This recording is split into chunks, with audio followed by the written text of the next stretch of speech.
सखी सहेली।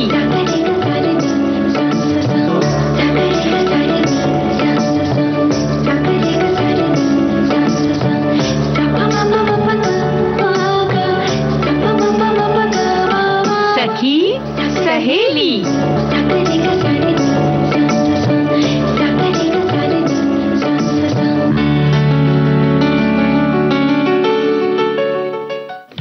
सखी सहेली कार्यक्रम सुनने वाली सभी सखियों और सखाओं को मंदाकिनी जोशी और राजुल का प्यार भरा नमस्कार। कैसी हो राजुल? मैं अच्छी हूँ, आप कैसी हैं? मैं भी अच्छी हूँ, लेकिन आपके चेहरे में कहीं कहीं मुझे थोड़ी सी उदासी या परेशानी लग रही है। परेशानी इसलिए है ना, देखिए ना अब कितनी ज्यादा गर्मी हो रही है, एकदम से बढ़ गई है। लग रहा है कि अभी अप्रैल में ये हालत है तो फिर आगे के महीनों में क्या होगा। हाँ, ये बात आपने बिल्कुल सही की। जब मैं आपसे सुबह मिली थी तब आप मुझे बराबर यही बात कह रही थी, मुझे देखकर कि आप पसीने में भीगी हुई क्यों है मंदाकिनी जी, है ना? लेकिन अभी आप बिल्कुल फ्रेश लग रही है। अभी फ्रेश लग रही हो ना, आप ही की तरह। भाई संगत का असर है, देखिए, है ना? जब दो सखियां आपस में मिलती हैं और तो उनका गुण जो है वो एक दूसरे पर आता ही है और जब सखियों से मिलने की बात होती है ना, तो जैसे थोड़ी जो परेशानियां या कुछ होती है ना, वो कहीं दिमाग में पीछे चली जाती है। हाँ। और उस समय तो बस बिल्कुल एक जोश रहता है। बिल्कुल, ये बात आपने बिल्कुल सही कही। जब हम अपने मनपसंद सखियों से मिलते हैं या लोगों से मिलते हैं तो हम जितने परेशान होकर घर से निकलते हैं ना, वो परेशानी तो एक तरफ हो जाती है और हम उनकी खुशियों में शामिल हो जाते हैं, हालचाल पूछने में लग जाते हैं और भी बातें हो जाती हैं कि जैसे कि क्या चल रहा है घर में, बच्चे कैसे हैं, पतिदेव कैसे हैं, है ना? बहुत सारी बातें हम करने लग जाते हैं और अपनी परेशानी को भूल जाते हैं। बिल्कुल भूल जाते हैं, लेकिन हम ये याद दिला दें कि हम आज क्या क्या बात करने वाले हैं।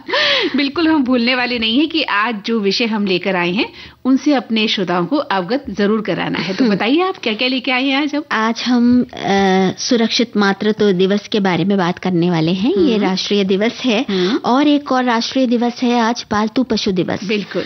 तो इसके साथ हम और मंदाकिनी जी एक बहुत खास चीज के बारे में बात करने वाले हैं। हाँ हाँ, मुझे पता है, आप मेरे लिए लेकर भी आई हैं। जो परिधान आपके ऊपर बहुत सूट करता है। हाँ, कलमकारी साड़ी। साड़ी मुझे पता था कि आप मेरे लिए जरूर ये साड़ी लेकर आएंगी, है ना? तो आज कलमकारी साड़ी पर हम बात करेंगे और अपनी सखियों को लिखना है कि कलमकारी साड़ी क्या उनके पास है, अगर है तो किस कलर की है, उन्होंने कब पहना, उससे जुड़ी कुछ याद, किसने गिफ्ट दी, उनकी मम्मी ने, पापा ने या पति देव ने। या जो नई नई शादीशुदा लड़कियां हैं वो भी बता सकती हैं कि क्या उन्हें कलमकारी साड़ी गिफ्ट में मिली। और मंदाकिनी जी, हमारी बहुत सी सखियां तो इतनी ज्यादा कलाकार भी हैं, आर्टिस्ट भी हैं, तो हो सकता है किसी ने बनाई भी हो, किसी ने कोशिश की हो बनाने की और बड़ी खूबसूरत साड़ी बनी हो। तो अगर ऐसा है तो वो भी हमें बताएं।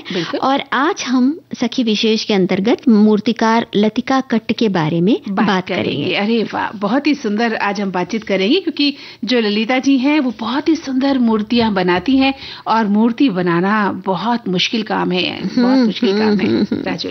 लेकिन एक काम बहुत आसान और बड़ा रिफ्रेशिंग है, वो है संगीत सुनना। तो चलिए सुनते हैं ये गीत।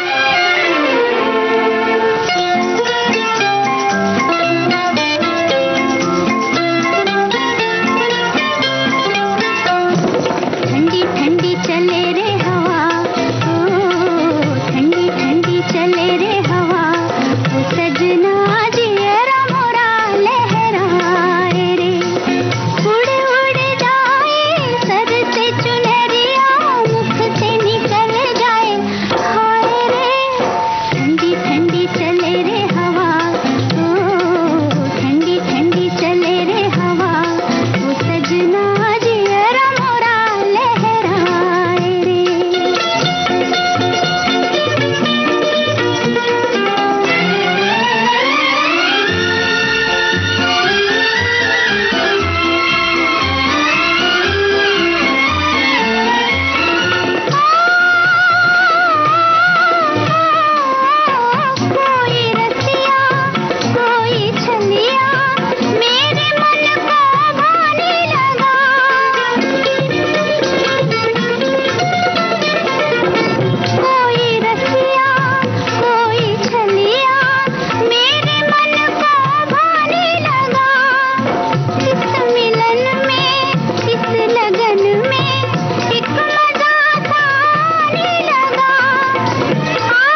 बताइए, जियरा लहराया कि नहीं लहराया?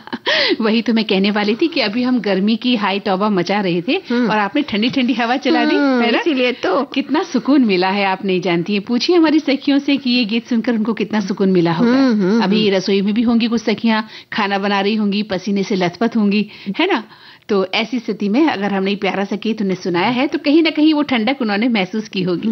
ये तो जज्बातों की ठंडक है और ये तो पहुंच ही जाती है। वैसे जो ये ठंडक है, ये एहसासों की ठंडक हमें देते हैं हमारे पालतू पशु। बिल्कुल सही कहा आपने। और जब बात ठंडक की या एहसास की चल रही है ना राजुल, तो हमें अपना ध्यान तो रहता ही है अपने बच्चों का, पतिदेव का, घर के सदस्यों का, कि उन्हें हम एक अच्छा माहौल दें या ठंडे माहौल में बैठाएं। लेकिन हमारे घर के जो पालतू हैं उनके बारे में भी हमें फिक्र करनी चाहिए कि अगर हमने उन्हें रखा है, उन्हें पाला है, तो फिर उनकी सेवा करना हमारा फर्ज बन जाता है, क्योंकि एक ऐसी जिम्मेदारी है फिर वो पूरे जीवन भर चलती है जब तक कि वो जिंदा है। बिल्कुल। तो ये जो 11 अप्रैल का दिन है, ये नेशनल पेट डे यानी राष्ट्रीय पालतू पशु दिवस के रूप में मनाया जाता है। और पशु कल्याण अधिवक्ता और पालतू पशु विशेषज्ञ कोलिन पैगे ने 2006 में राष्ट्रीय पालतू पशु दिवस की स्थापना की थी। और घर में मौजूद ये पालतू जीव सच्चे दोस्त बन जाते हैं राजुल, और बिना शर्त प्यार देते हैं। पेट जो है खुद से प्यार करने के साथ ही सहयोग करना भी सिखाते हैं। और यूं तो जीवों के लिए प्यार जताने के लिए हर दिन है, लेकिन खास दिन तो है ही कि जब हम समझें कि हमारे उनके हर सुख और दुख को हमें समझना है। देखिए हमारे साथियों ने कितने सारे ये संदेश भी भेजे हैं। हाँ, ये कह रहे हैं कि अरण्य में स्वर रहने वाले सजीवों को पशु कहते हैं। इंसान से सदियों से उन्हें अपनी स्वार्थ परमार्थ के लिए पालतू बनवा दिया है। कभी प्यार से दया भाव दिखलाकर तो कभी जबरदस्ती धाक दिखलाकर। ज्यादातर इंसान पशुओं की भावनाएं समझकर उनसे सहानुभूति से पेश आते हैं। और पशु भी अपने मालिक को प्यार करते हैं, दोनों एक दूसरे के काम आते हैं। पशु बोल तो नहीं सकते, लेकिन कृति से कई बातें सूचित करते हैं। उनकी मुख भाषा पहचान लेना, उनके साथ प्यार से बर्ताव करना, उनका सही तरीके से पालन पोषण करना, यही राष्ट्रीय पालतू पशु दिवस का प्रमुख बोध है। बिल्कुल सही लिखा है इन्होंने। और वहीं एक श्रोता लिखते हैं कि पशु पक्षी हमारे पर्यावरण मित्र हैं और उनके पालने से हमारे दुग्ध उत्पादन स्वरूप श्वेत क्रांति की शुरुआत होती है। जिन्हें पालने की आवश्यकता नहीं होती वे तो घर में ही नहीं अपितु बाहर सड़कों पर भी कुत्ते, बिल्ली, सांड आदि के रूप में टहल ही रहे हैं। किंतु जिन्हें हम पालते हैं उन्हें हमारे हित प्रत्यक्ष रूप से जुड़े हुए रहते हैं। ऐसे ही पशुओं का ये दिन आज का राष्ट्रीय पशु दिवस है।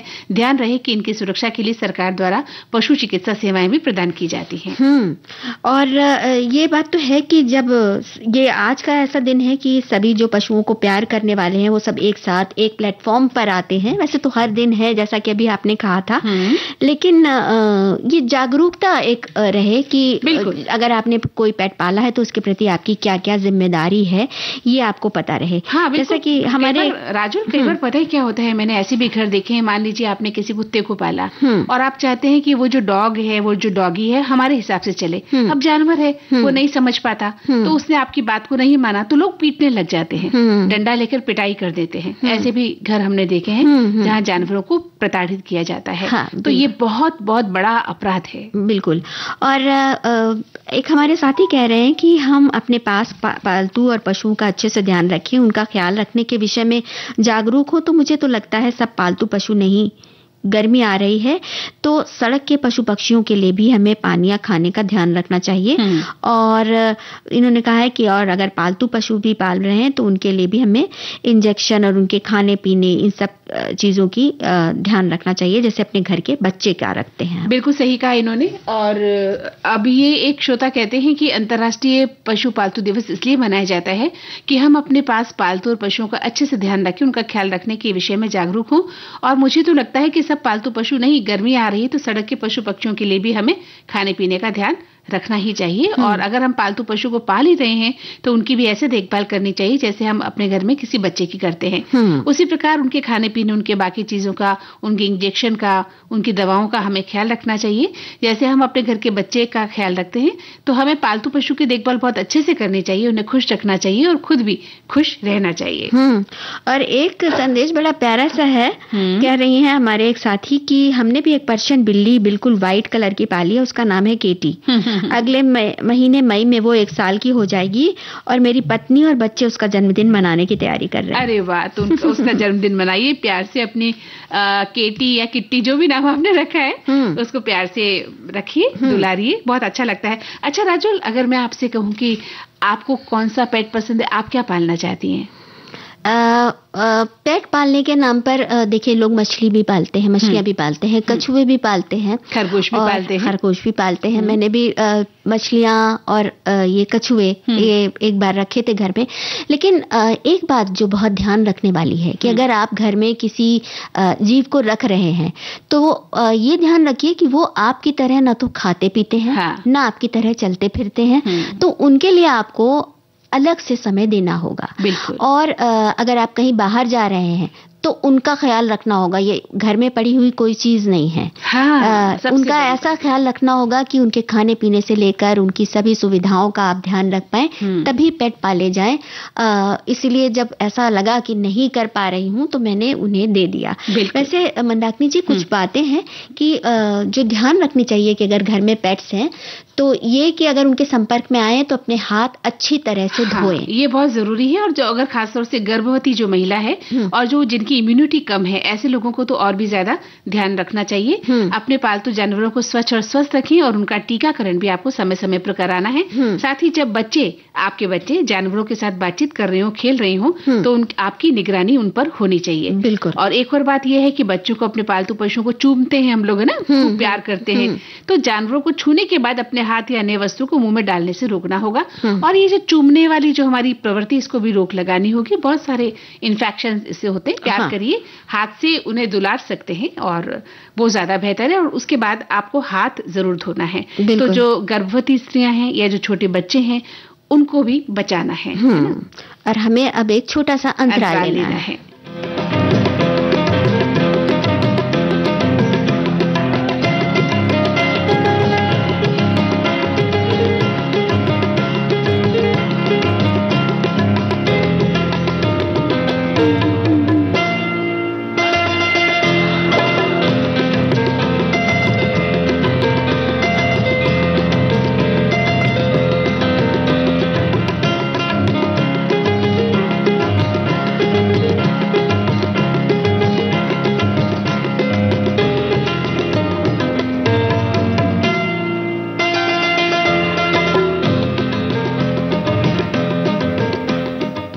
पूरा हुआ अंतराल और हम लौट आए हैं कार्यक्रम सखी सहेली में। बिल्कुल।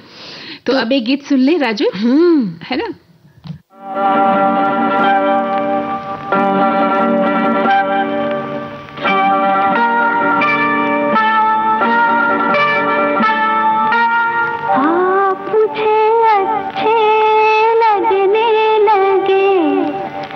सपने सच्चे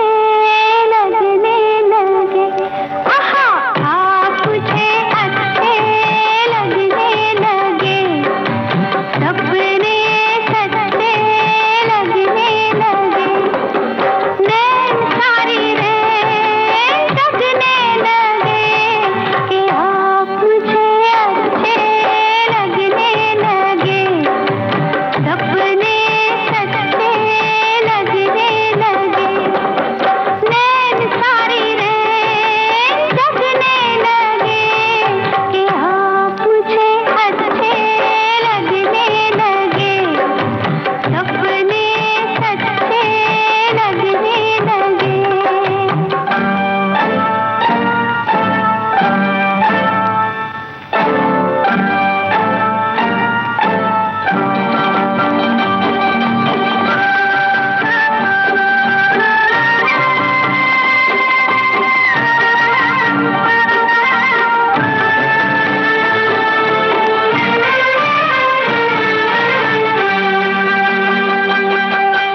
तो राजू, देखिए अभी भी हमारे श्रोता लगातार अपने संदेश हम तक पहुंचा रहे हैं और वो पशु दिवस के बारे में, पालतू पशु दिवस के बारे में हमें लिख भी रहे हैं। और हम अपने श्रोताओं से कहना चाहते हैं कि अगर आप वो लिखते हैं तो कलमकारी साड़ी के बारे में लिखें और वो बताएं कैसी साड़ी उनके पास है, क्या है, और सुरक्षित मातृत्व दिवस पर भी बहुत बातें वो लिख सकते हैं। फिलहाल कुछ संदेश आए हैं हमारे पास।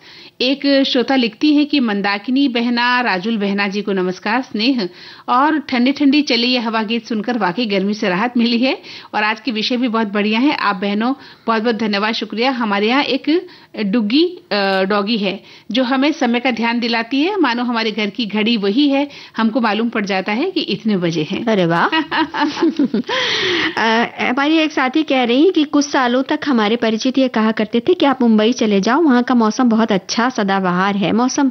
अब हम कहाँ जाएंगे, आपके यहाँ तो अभी इतनी गर्मी पड़ रही है, मई जून में क्या होगा। मुंबई आना प्रोग्राम रद्द कर दिया है। रद्द कर दिया है। अरे गर्मी से क्या डरना, गर्मी है तो हम भी तो हैं सखिया। सर्दी गर्मी तो चलती है, ये तो एक मौसम है, कभी सर्दी कभी गर्मी कभी बरसात।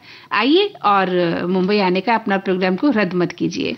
एक श्रोता लिखते हैं कि जहां तक पालतू पशुओं की बात है, हमारे पास न कोई पालतू पशु है न पालतू पंछी। सोसाइटी में रहते हैं कुछ परिवार के पास पालतू पशु, जिनमें ज्यादातर गाय होती है। दूध धोकर सुबह से शाम तक मोहल्ले में छोड़ देते हैं। उन्हें सोसाइटी में रहते परिवार के घर से रोटियां खाने को कुछ वस्तुएं मिल जाती हैं। अब वो गाय इतनी सयानी हो गई कि हमारे घर के मेन डोर के खुलने की आवाज सुनते ही सामने खड़ी हो जाती हैं। जब तक कुछ खाना न दो तब तक वो हटती नहीं है।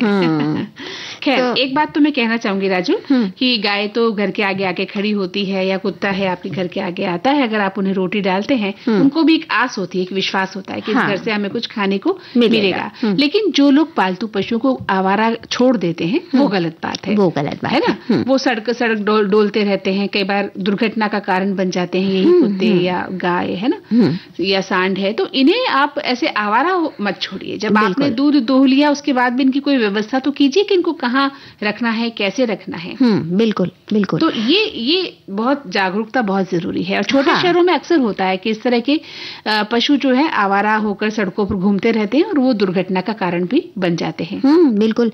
और ये बात, इसके साथ साथ ये भी बात ध्यान में रखनी चाहिए कि जैसे कुछ लोगों को देखा है कि पेट्स के लिए वो उनके मन में इतना प्यार होता है कि जब वो खाना देने पर आते हैं तो वो मतलब ऐसा लगता है कि जैसे हम अपने बच्चों को नहीं करते हैं, बच्चों की तरह ही प्यार करते हैं। हाँ, और उस प्यार में वो खिला खिला के पेट्स को ये भी नहीं देखते।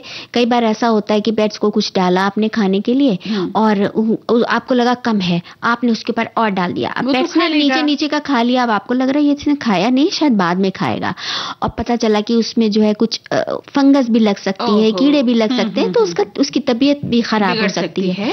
तो बस नाप तोल के, जैसा हमारा जितना है कि भूख के बाद मन नहीं करता, वैसे ही उनके बारे में भी हमें सोचना चाहिए। बचा हुआ खाना इस तरह से नहीं डालना चाहिए कि उसमें फंगस आ जाए या बदबू मार रहा है या सड़ जाए। आप ताजा खाना डालिए। जो पशु बाहर भी घूमते हैं या आपके अपने घर के पालतू पशु हैं, उनको स्वच्छ खाना खाने को मिले, है ना। उनके साथ एक संदेश हमारा इंतजार कर रहा है। अच्छा, ठीक है। विविध भारती पर हर रोज दिन में 1 बजे विविध भारती की गीत माला आपके साथ। जन्म जन्म का साथ है तुम्हारा। इस कार्यक्रम में हर पायदान पर होगी आपकी भागीदारी। हम और तुम, तो हम और आप पिरोएंगे गीतों की इस माला के मोती साथ साथ। हम साथ हैं। जुड़े रहिए हमारे साथ विविध भारती के फेसबुक पेज पर। विविध भारती की गीत माला हर रोज दिन में 1 बजे। विविध भारती, आपका जीवन संगीत। हाँ मंदाकिनी जी, हम आज सखी विशेष में मूर्तिकार ललिता कट्ट के बारे में बात करने वाले हैं। और हमारे साथियों ने भी, कुछ साथियों ने उनके बारे में लिखा है कि वो कैसे देहरादून में पली बढ़ी थी। एक भारतीय मूर्तिकार थी ललिता कट्ट और लतिका कट्ट, और कई राष्ट्रीय और अंतर्राष्ट्रीय पुरस्कारों की विजेता थी वो, उनकी विशाल मूर्तियों और सार्वजनिक हस्तियों की प्रतिमाओं के लिए जो उनको शोहरत मिली थी। साथ ही उनकी पहचान एक ऐसे मूर्तिकार के रूप में बनी जो प्रकृति को उसके जैविक रूपों में कैद करने में सक्षम थी। बिल्कुल सही कहा। और पत्थर पर नक्काशी हो या फिर धातु की ढलाई या फिर कांस्य मूर्तिकला, उन्हें हर क्षेत्र में महारत हासिल थी। और 20 फरवरी 1948 में उनका जन्म हुआ था लतिका जी का। और वो देहरादून में, जैसा कि आपने भी बताया कि वो देहरादून में पली बड़ी और अक्सर अपने वनस्पति शास्त्री पिता के साथ ट्रैकिंग पर वो जाती थी। वहीं से उन्होंने हर चीज को बारीकी से देखना सीखा था। और देहरादून में पढ़ाई पूरी करने के बाद उन्होंने बनारस हिंदू विश्वविद्यालय से ललित कला में स्नातक की उपाधि प्राप्त की और एमएस विश्वविद्यालय बड़ौदा से ललित कला में स्नातकोत्तर किया, एमए किया और बाद में उन्हें Slade School of Art London में एक शोध छात्रवृत्ति भी मिल गई। और वास्तविक लोगों की मूर्तियां बनाती थी। उनके ज्यादातर विषय उनके रिश्तेदार, दोस्त और छात्र होते थे।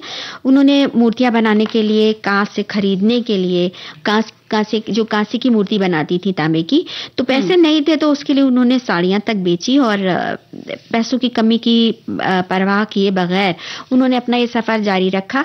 गाय के गोबर से उन्होंने प्रयोगात्मक कार्य शुरू किया और उससे मूर्तियां बनानी शुरू कर दी। वाह, ये बात सच है कि 1970 के दशक में उन्होंने गाय के गोबर और कागज जैसी किफायती सामग्रियों से भी कलाकृतियां बनाने के प्रयोग करने में एक महारत हासिल की। और उनकी पसंद की सामग्रियों में पत्थर है, संगमरमर है, ये सभी शामिल थे जिनसे उन्होंने प्रतिष्ठित काम अपने पूरे भी किए। और उनको कई सम्मान मिले जिनमें ललित कला अकादमी, नई दिल्ली से राष्ट्रीय पुरस्कार भी शामिल है। वाराणसी के दशाश्वमेध घाट पर मकर संक्रांति नाम की उनकी कांस्य कृति थी, वो बहुत मशहूर हुई थी और इसके लिए उनको बीजिंग आर्ट बिएनले पुरस्कार भी मिला था।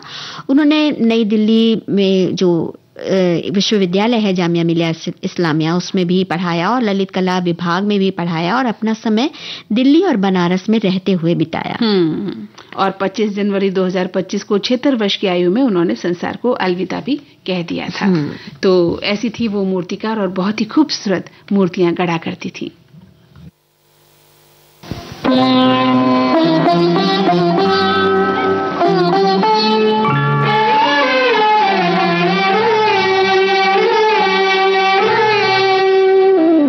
अब क्या मिसाल दूं मैं तुम्हारे शबाब की, इंसान बन गई है किरण महताब की। अब क्या मिसाल दूं,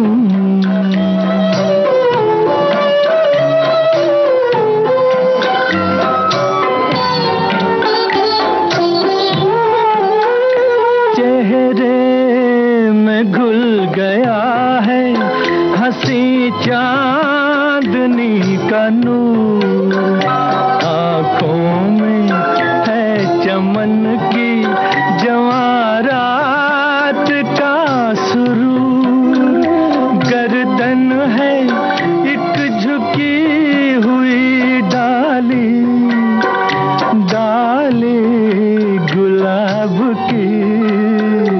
अब क्या मिसाल दूं मैं तुम्हारे शबाब की, अब क्या मिसाल दूं।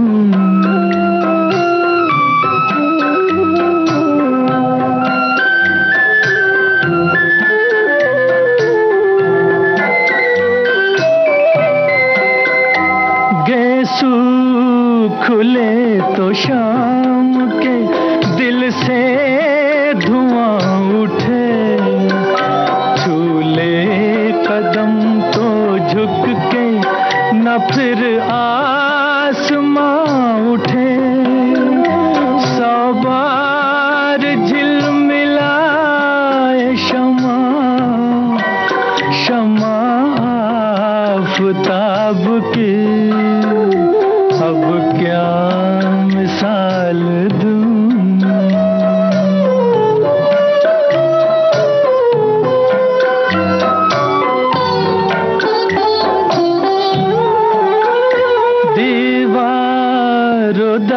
का रंग ये आंचल ये पैरहन, घर का मेरे चेहरा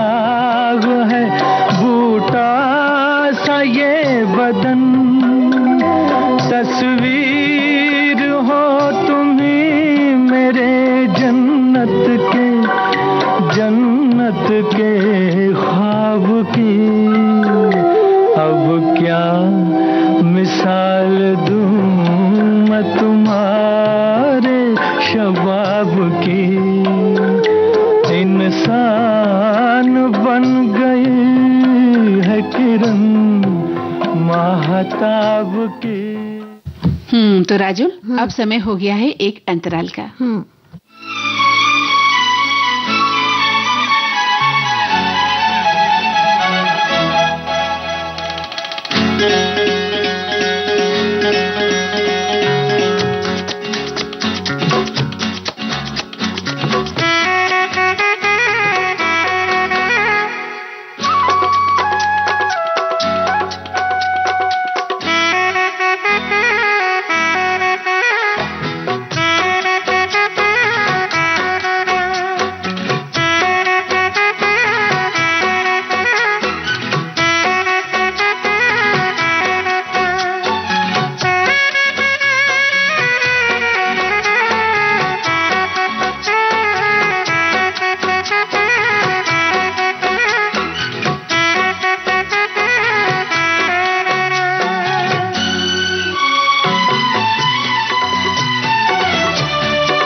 तो मंदाकिनी जी, हम अंतराल के बाद आ गए हैं वापस लौट कर। और अब आप मुझे कुछ देने वाली हैं। मैं देने वाली हूँ, लेकिन उसके पहले एक संदेश सुन ले। फिर संदेश? तो चलिए सुन लेते हैं। एक जमाने से कहानी है सुना रही आकाशवाणी, फिर आया एंटरटेनमेंट का रेवोल्यूशन, जब कोने कोने पहुंचा दूरदर्शन। कहानी नहीं बदली, स्टाइल गया है बदल। जो कहानियां हम सुनते आए देखते आए, अब वही वैसी ही कहानी सुनाएगा digital. Download waves OTT app now and watch for free.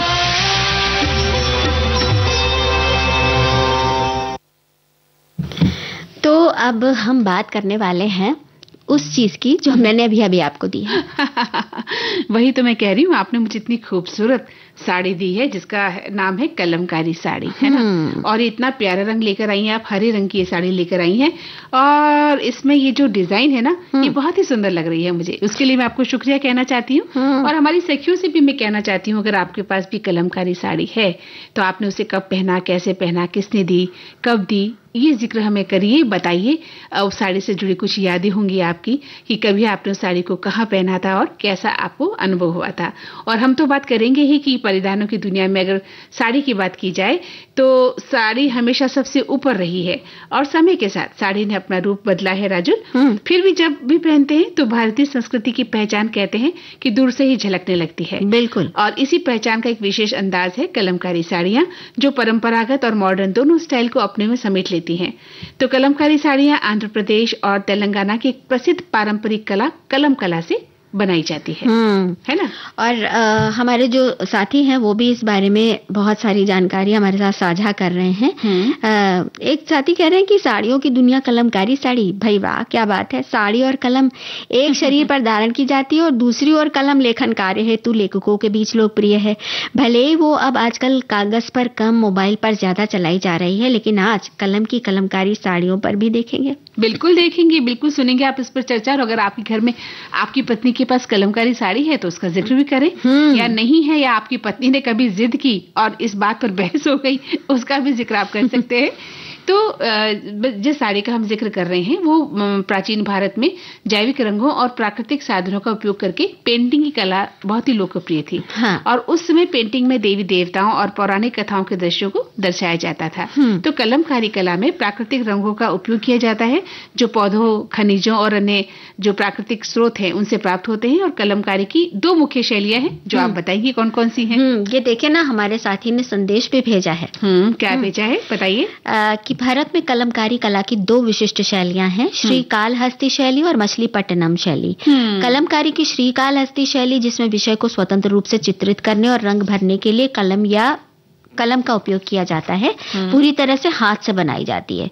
ये शैली मंदिरों और उनके संरक्षण के इर्द गिर्द पनपी और इसके लिए इनकी एक अलग ही पहचान थी। स्क्रॉल, मंदिर की लटकन, रथ के बैनर और इसी तरह की जो पौराणिक क्लासिक से लिए गए देवताओं और दृश्यों को ऐसे इन चीजों में दर्शाया जाता है। बिल्कुल सही लिखा है इन्होंने। और कलमकारी साड़ियों की जब हम बात कर रहे हैं तो इन्हें हाथ से बनाया जाता है और इस कपड़े को डिजाइन या कलम या ब्रश से खींचा भी जाता है। हम एक प्रकार भूल गए जो इन्होंने इसका जिक्र नहीं किया। जैसे कि दूसरा एक है जो मछलीपट्टनम। तो मछलीपट्टनम कलमकारी में ब्लॉक प्रिंटिंग तकनीक का उपयोग किया जाता है। इसमें लकड़ी के ब्लॉक से कपड़े पर डिजाइन बनाई जाती है। तो हम बात कर रहे थे कि कलमकारी साड़ियों को हाथ से बनाया जाता है ना राजुल? तो जो आप ये साड़ी मेरे लिए लाई ये भी तो हाथ से बनी हुई है। बिल्कुल बिल्कुल, बहुत सुंदर है। और देखिए ना, इन साड़ियों में कपड़े का चुनाव भी बहुत महत्वपूर्ण होता है। कॉटन की हो, सिल्क की हो या अन्य प्राकृतिक कपड़ों पर कलमकारी साड़ियां हो वो बनाई जाती हैं और डिजाइन जो गहरे रंगों की होती है और एक अलग सी उनमें पहचान दिखती है, एक अलग लुक नजर आता है। बिल्कुल। एक साड़ी को बनाने में काफी समय लगता है क्योंकि पहले कपड़े की प्रतिरोधी रंगाई होती है, फिर हाथ से छपाई की जाती है। पेंटिंग करने से पहले और बाद में बहुत सारे उपचार किए जाते हैं, मतलब जिस कपड़े को आप वो कर रहे हैं। फिर कपड़े को जो जितना आप ट्रीटमेंट कर लेते हैं उसके बाद फिर उसकी जो उसमें आप कलर लगा रहे हैं उसकी गुणवत्ता के आधार पर रंग बदलते हैं। बिल्कुल सही। बहुत मेहनत लगती है राजू, इन सभी में बहुत मेहनत का काम है, समय भी बहुत लगता है। और साड़ी बनाने वाले जो उपकरण है या कच्चा माल है वो दोनों प्राकृतिक चीजों की मदद से हाथ से इन्हें बनाया जाता है। और ये जो साड़ी बनाने वाले उपकरण और कच्चा माल है ये भी प्राकृतिक ही होते हैं।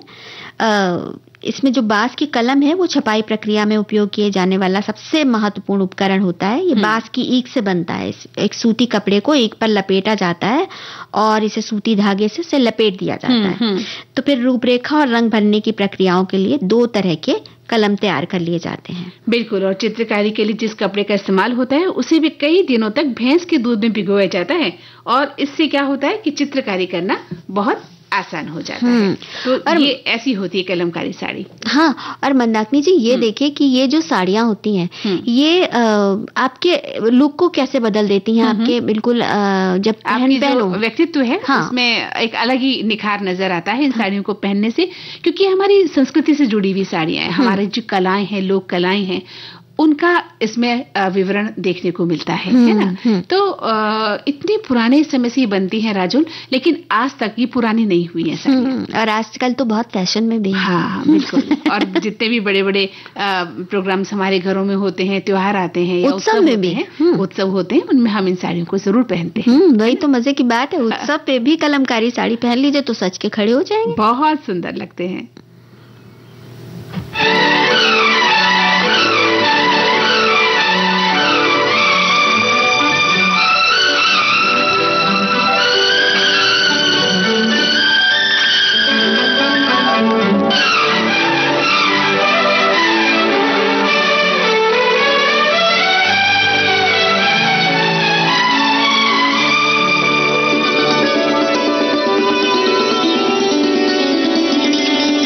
इतना है तुमसे प्यार मुझे मेरे राज़दार, जितने के आसमान पर तारे हैं बेशुमार। इतना है तुमसे प्यार मुझे मेरे राज़दार, जितने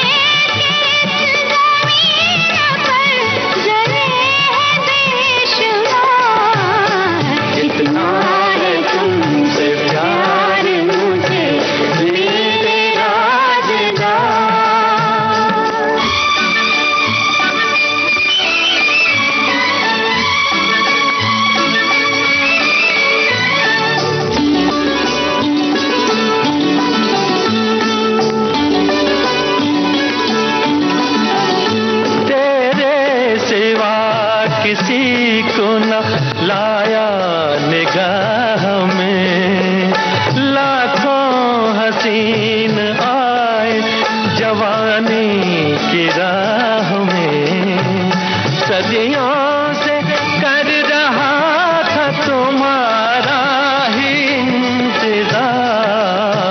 इस इतना है तुमसे प्यार मुझे मेरे राज़दार, जितने के आसमान पर तारे हैं बेशुमार, इतना है तुमसे प्यार मुझे मेरे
मंदाकिनी जी, वैसे तो हमारे श्रोता सब गानों का सुनते ही बता देते हैं कौन सी फिल्म है।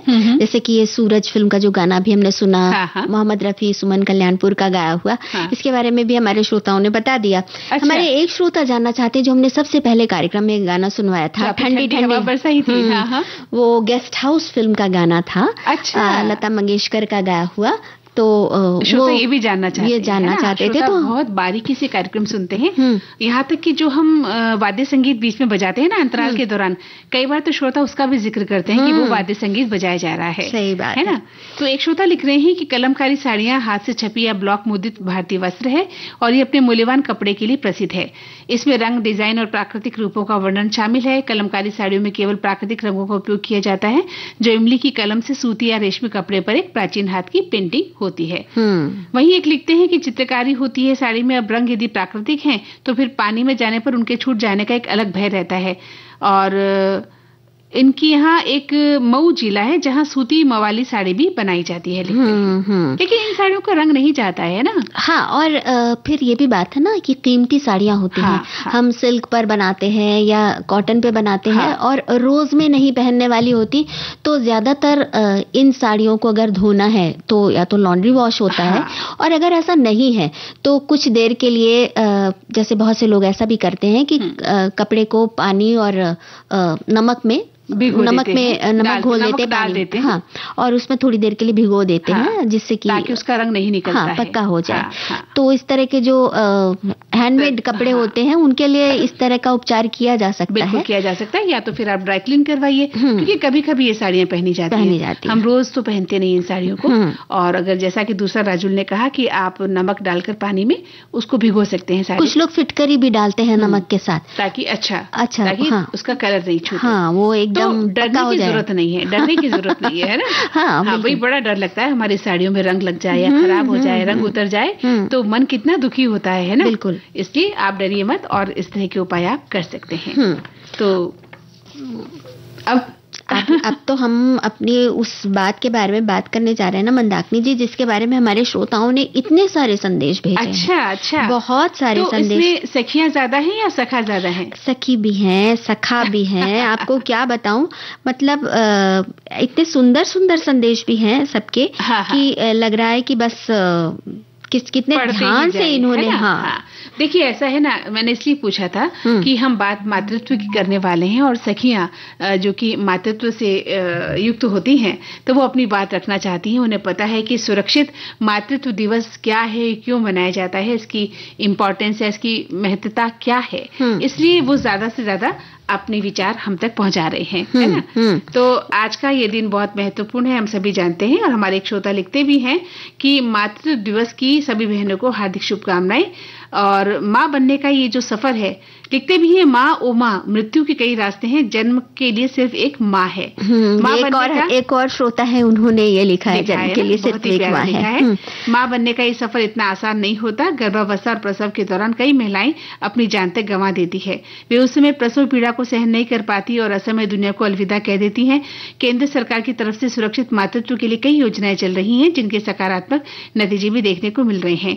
हर साल 11 अप्रैल को राष्ट्रीय सुरक्षित मातृत्व दिवस मनाया जाता है। इसका मकसद है जागरूकता फैलाकर मां बनने की प्रक्रिया में होने वाली मौतों को अंकुश में लाना। हाँ, है ना। तो ये बात इन्होंने बहुत अच्छी लिखी, बहुत अच्छी कही कि जो मातृत्व, मां बनना आसान नहीं होता। ये एक नया जन्म कहते हैं ना, मां बनकर स्त्री का एक नया जन्म होता है।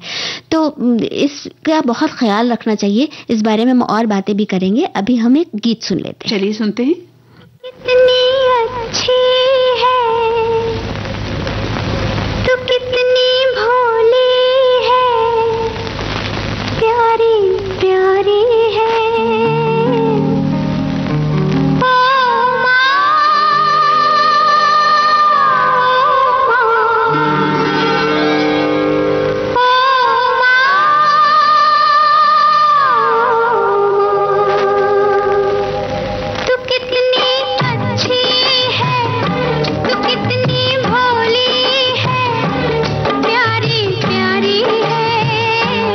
Oh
ये गाना जितनी बार भी सुनो ना उतनी बार मन कहीं और चला जाता है। बिल्कुल सही कहा आपने। और वैसे तो हर दिन हम माँ को याद करते हैं, लेकिन इस गीत को सुनने के बाद एक अलग ही अनुभूति और माँ के प्रति हो जाती है और आंखें मेरी तो नम हो जाती है ना? बिल्कुल। हमारी सखियां और सखा भी सुन रहे होंगे और यकीनन उनकी आंखें भी नम हो गई होगी। हमारे एक श्रोता ने संदेश भेजा है। अंतर्राष्ट्रीय सुरक्षित मातृत्व दिवस इसलिए महत्व का है क्योंकि होने वाली माता को सुरक्षित मार्ग तत्व के लिए जागरूक किया जाए और उनके स्वास्थ्य को पूरी तरीके से उनकी देखभाल की जाए। जो औरत माँ बनने वाली होती है, हम सबको उनके स्वास्थ्य का पूरे तरीके से ध्यान रखना चाहिए। उनकी समय समय पर जांच करते रहना चाहिए। अगर आप समय समय पर नियमित रूप से जांच पैसे देकर नहीं कर सकते हैं तो ये सारी जांच सरकारी स्वास्थ्य केंद्रों में मुफ्त भी की जाती है और साथ ही कुछ खर्च भी दिए जाते हैं। सरकारी स्वास्थ्य केंद्रों में तो वहां भी आप जाकर उनका नियमित जांच कर सकते हैं। हम बता देते हैं, हमारे श्रोता ने बहुत अच्छी बातें बताई है। बिल्कुल सही कहा इन्होंने। और देखिए, हम भी इनको बताना चाहेंगे कि जो भारत है में खासतौर से हमारे देश में सुरक्षित मातृत्व के लिए बहुत महत्वपूर्ण कदम भी उठाए गए हैं राजन, कि जैसे प्रधानमंत्री सुरक्षित मातृत्व अभियान यानी PMSMA और सुरक्षित मातृत्व आश्वासन योजना या फिर सुमन योजना जैसी योजनाएं भी लागू कर दी गई हैं।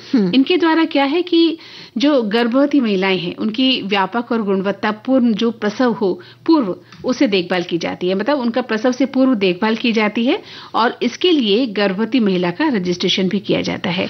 और ये रजिस्ट्रेशन सरकारी अस्पताल, प्राथमिक स्वास्थ्य केंद्र या आंगनवाड़ी केंद्र में होता है। और जिन महिलाओं ने रजिस्टर नहीं किया है या उन्होंने जिनको रजिस्टर नहीं किया है, इन सेवाओं का लाभ वो फिर नहीं उठा सकती हैं।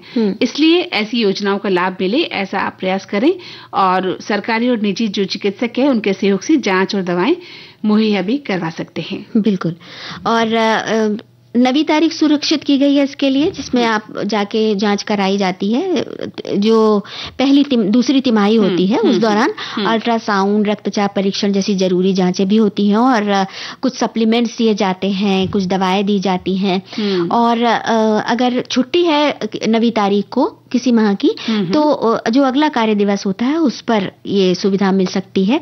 और हाँ, एक चीज और है, लाल और हरे रंग का जो स्टिकर होता है जो दिया जाता है महिलाओं को, जो MCP कार्ड होता है यानी मदर एंड चाइल्ड कार्ड जो दिया जाता है ना, जो प्रोटेक्शन कार्ड मिलता है रजिस्ट्रेशन के साथ, तो उस पर ये लाल और हरे रंग का स्टिकर लगा दिया जाता है। लाल रंग का स्टिकर ये बता देता है कि जोखिम है कुछ प्रेगनेंसी में। अच्छा। और हरे रंग का स्टिकर जो है वो नॉर्मल उसके लिए होता है। तो इस तरह से पहले से तैयारी हो जाती है। बिल्कुल, प्रसव पूर्व जो तैयारियां होनी चाहिए उसके लिए बाकायदा योजनाएं बनाई गई हैं। थोड़ा सचेत तो घर परिवार वालों को भी होना पड़ेगा। बिल्कुल।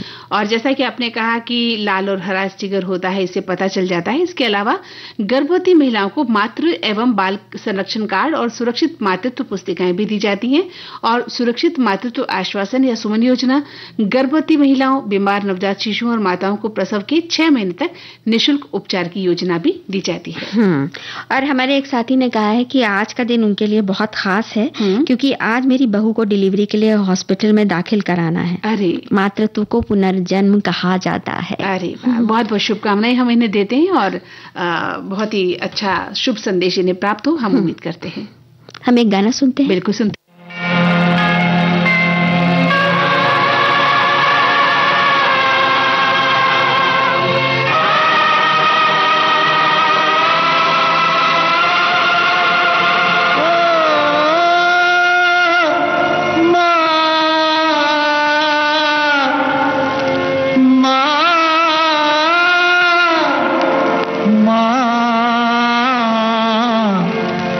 मेरी दुनिया है माँ तेरे आंचल में, मेरी दुनिया है माँ तेरे आंचल में।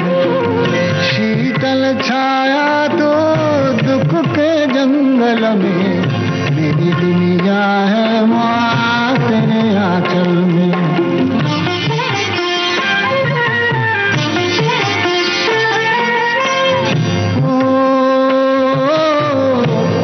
राहों के लिए तेरी दो अखियाँ, तेरी दो अखियाँ।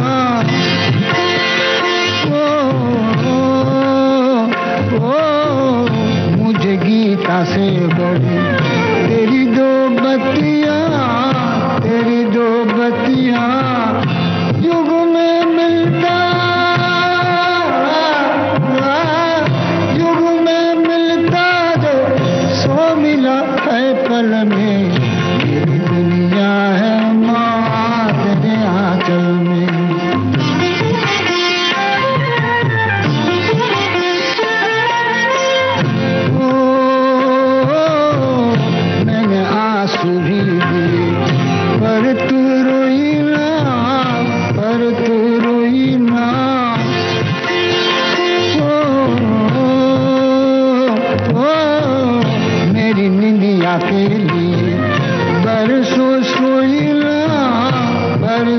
सोई ना ममता गाती, ममता गाती रही रम की हलचल में, मेरी दुनिया है माँ तेरे आंचल में।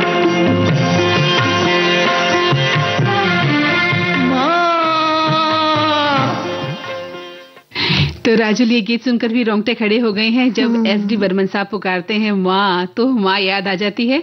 और आप सभी जानते हैं कि माँ तो एक प्रेम और ममता का सागर है, और माँ की ममता का कोई मूल्य नहीं होता। माँ हमेशा अपने बच्चों की रक्षा करती है और उनका ख्याल रखती है, और माँ की गोद सबसे सुरक्षित और प्यारी जगह होती है। तो माँ की महिमा को शब्दों में बयान करना बहुत मुश्किल है। हमारे जीवन का वो आधार है, हमारे जीवन को एक नया अर्थ देती है हमारी माँ। तो हम सभी लोग अपनी माँ की रक्षा करें, है ना। माँ के ममत्व की रक्षा करना हमारा धर्म है। और अब समय कह रहा है कि हम इजाजत लें। हाँ। तो आप सभी को राजुल और मंदाकिनी जोशी का नमस्कार।